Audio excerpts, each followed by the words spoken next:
Biedrība Attīstības centrs Baltās naktis, izmantojot līderu finansējumu, realizē projektu ar nosaukumu Mēs saprašai, sapraša mums. Tikai dažus kilometrus no Igaunijas Republikas robežas bijušā Ipiķu pagasta teritorijā gar lielceļu tek maza gleznaina upīte Sapraša.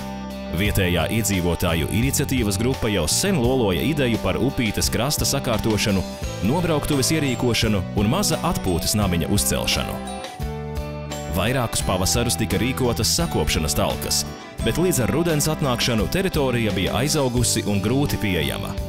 Finansējuma iegūšana no līdera bija ļoti nepieciešama, jo, lai arī cik daudz bija iespējams paveikt ar brīvprātīgā darba palīdzību, tas tomēr nebija pietiekami.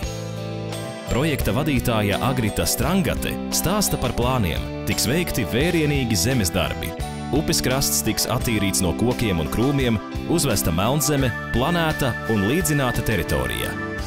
Upes ūdens gultne tiks iztīrīta un padziļināta, tas nodrošinās straumi un ūdens apmaiņu. Tiks iekārtots atpūtas namiņš, ugunskura vieta, labierīcības un norādes zīmes.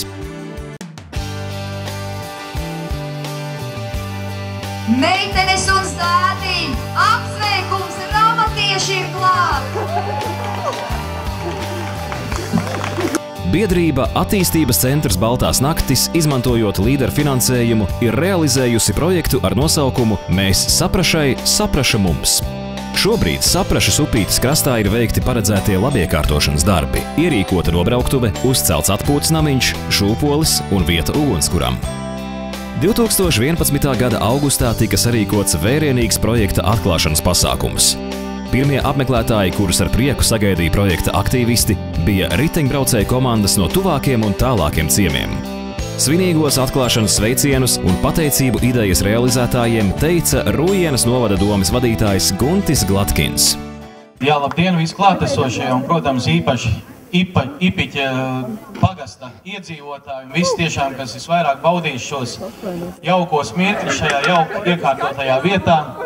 Un es domāju, tas vēlreiz ir apliecinājums tam, kad Ipiķi ir dzīvi un mēs esam viena no skaistākajām, ja ne, tad, protams, vistālākais ziemeļpunkts Latvijā. Un par to liecina šīs jaukās zīmes, kas atrodas Latvijas četrās debesu pusēs, un šī viena ziemeļzīme ir tieši Ipiķu pagastā.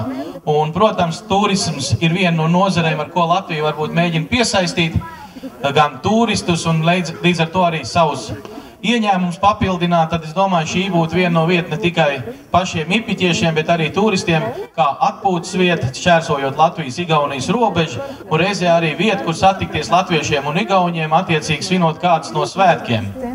Un, protams, šis projekts ir realizēts pateicoties sabiedrībā aktīviem cilvēkiem, un es domāju, ka tādi netrūkst visā novadā, un īpaši priecēju, ka tas arī ir Ipiķos, un šāds projekts ir realizēts, un tāpēc šodien īpaši paldies gribu teikt Sanitai, kas ir lielu darbu paveikusi un šādu projektu uzrakstīt, un tāpēc arī Zied pasniedz. Lūdzu, Sanita.